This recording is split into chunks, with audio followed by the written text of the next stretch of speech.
This week, I'm answering questions about my upcoming workshop, The Swing Scale, which is happening this Saturday, May 20th at 10:30 a.m. Central Daylight Time. And today's question is, what do you mean playing the changes? What's that about? Yesterday, I talked about the idea of the swing scale, and I mentioned that it was very useful when it came to playing the changes on the blues. And so I had the question, well, what does that mean? What are you talking about playing the changes on the blues? Very simply, the idea of playing the changes on the blues, changes meaning the chord changes or the chord progression.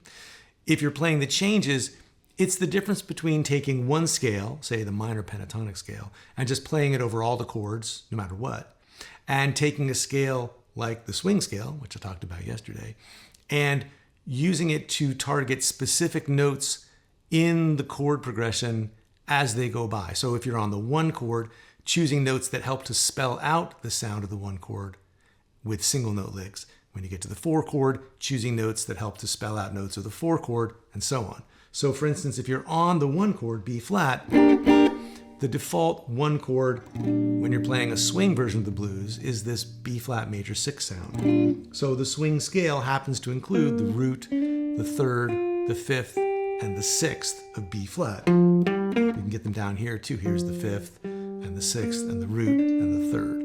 So a really classic kind of kickoff swing lick, right? Just that sort of phrase really helps to spell out the chord. It's playing the changes. And then when you get to the four chord, the big difference between B flat major 6 and the four chord in B flat, E flat 9, or E flat 7, is that this note from the B flat major chord goes down to this note, the flat 7 of the E flat. So a really simple move that really helps to spell out the changes is to play a very similar lick on the one chord and the four chord, but drop that one note when you get to the E flat chord. And now you've just played, let's see, got to count this out. This is the ninth, the third, the fifth, and the flat 7 of E flat. So all the chords you'd want, all the notes you'd want to spell out an E flat 9 chord. So there it is, you've just played the changes.